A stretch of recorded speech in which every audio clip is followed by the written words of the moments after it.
Hey guys, it's Justin. I'll be your guide into the other side. I just wanted to cover a little bit on what we did yesterday. So, we covered getting your vessels, getting your Mara, and comparing them with the other deed expanded necessary to play the game.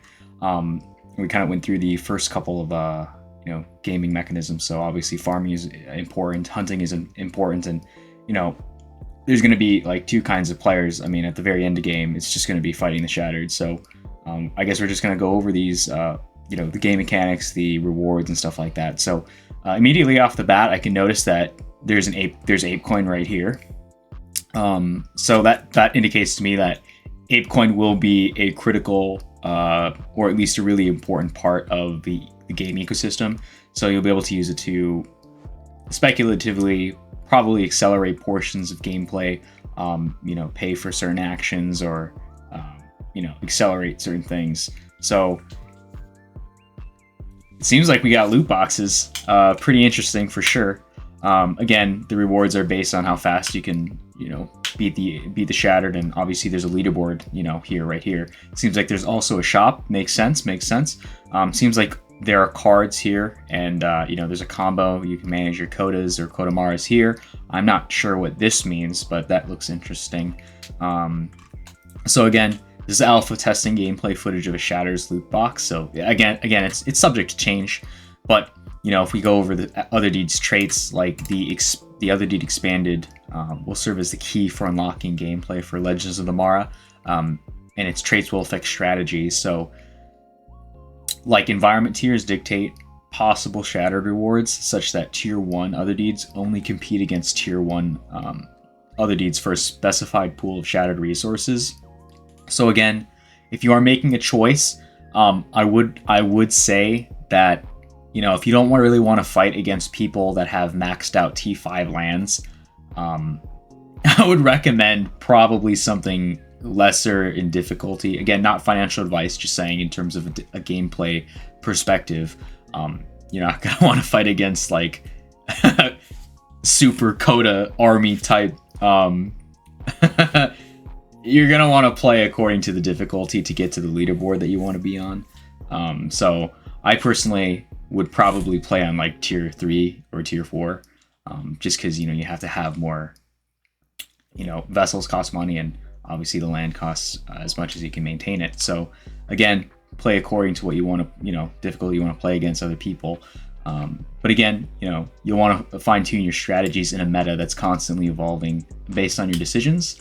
And you're going to want to equip your other deed wisely to compete against them. So again, knowing this, if I wanted to do some sort of hunting and actually, farm some rewards for myself, I would personally try to, maybe a strategy could be something like, hey, let's get a lower tier land, maybe with a couple worker slots, and try to at least have a chance. But again, here's the leaderboard. Legends of the Mara will have a global leaderboard listing. So environment tier separate. It has listing environments here separately. So it'll track the damage dealt by each Voyager team and the time it took to take down a Shattered. So it seems like the efficiency to take it down, it matters a lot. So it's all tracked, and a collection of treasures or other items are going to be each season's top contenders per environment tier. So it seems like whoever's the fastest, it seems like the season's top contenders, not just one person. So it's likely going to be maybe 25, 50, top 100 people. Not necessarily sure. It is really literally like 100,000 divided by 5. Well, I'm not actually sure. I would have to take a look again. But these items, similar to treasures the Shattered leave upon defeat, are limited and seasonal. So it seems there's a demarcation between when they're defeated and being on a top contender list. So that's pretty interesting. And if we keep moving on, we kind of go into the seasons. So it's launching this summer. It's already July 9th as of recording this video, and there's not that much summer left, so it's gonna be soon, right? So as we progress through season 2 and beyond, the team plans to adapt and expand the game's mechanics offerings. Very interesting. Very interesting. So we go to the May 30th update here. We have a star map update. If we look at, we can see that they have an ally update. So essentially, they're friends. It's not just going to be Kodas. It's not going to be Maras. It's not just going to be those. You can also use your other Yuga PFP collections. There's a select group of third-party PFP collections to enlist reinforcements into the Legends of the Mara. So if you own one of them, it's World of... we literally saw this tweet pretty recently, actually. So I would go refer to that. But I remember seeing Meebits, World of Women, 10KFT. I saw a couple of really awesome NFT projects that, you'll be able to do alliances with to help fight the Shattered. So you could, they're obviously going to offer some type of buffs, so you can get a better spot on the leaderboard. So maybe you want to go pick up a couple of those NFTs. Not financial advice. It's just gaming. It's just the gaming perspective that we have. It's just like, hey, I want to get a buff. Is what's gonna be useful for what. So again, that's up to you to figure out what's good and what's good and what's meta. But yeah, I feel like it's going to be really interesting. People are going to really like it. But so we have another star map update on June 13th. So starting with season 1, each element of gameplay that Voyagers participate in is collected to the larger metagame ecosystem. So as game mechanics and the ecosystem evolve, strategies and gameplay will ultimately change as well. So again, it's really like a min-maxing game. There's going to be so many permutations and secrets to be found, things to be discovered, and a lot of resources to be farmed. So it seems like a really intensive game. But I'm super excited. I'm sure a lot of you guys are too. But we can outline here season 1 and season 2. So it seems like in season 1, the Shades fight to constrain the Shattered. It seems like they're not fully manifested yet in Otherside. While some Shades sought refuge in hospitable vessels, others banded together to protect Otherside until the arrival of the Mara. So, and then in season 2, it seems like the Shades' ability to fight the Shattered have collapsed, and the Shattered manifest in Otherside and their wrath unbounded. It seems like Maras, obviously the friends, need to mobilize the defensive as the Shattered attack mercilessly.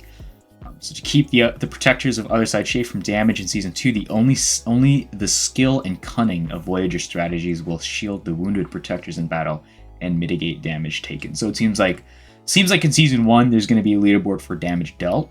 Maybe it seems like in season 2 it's a little bit different. We're doing a little bit more of a protecting game. I'm not sure. We'll see. But okay, it actually covers it here. So in season 1 and 2, Voyagers join the fight by strategically equipping slots and HP on a game card. Okay, so that refers to the prior alpha testing gameplay footage. So it seems like each of these cards are necessary in order to deploy your forces against the Shattered. Seems like there's a combo bar here as well. But as far as that goes, it seems very, very interesting. So when a card's HP has been fully exhausted, the Voyagers can wait for them to recover over a cooldown period, or use other means to heal sooner. That's probably Apecoin. Regain HP and get back in the fight. So, once fully healed, a card will return to the battlefield to defend the other side once again. Okay, interesting. Okay. They kind of look like slivers from Magic the Gathering. Kind of funny. The unearthed. So in season 3, this is the third part. So unearthed artifacts. Ooh, okay. So when a Shattered is defeated, Voyagers will be rewarded with treasures called unearthed artifacts. So while some artifacts are consistent across all leaderboard tiers, each tier will have a limited supply, which means there will be exclusive rewards for Voyagers who slay a Shattered expeditiously. Okay, interesting. Some of these treasures will be utilized to enhance a Voyager's gameplay with Legends of the Mara, while others will aid the friends. Okay, so it seems like there are NFT-specific buffs or, augmentations. That is interesting, to say the least. Seems like there's a potion here There's obviously an axe here, and then there's a book. So maybe a mage or spell book.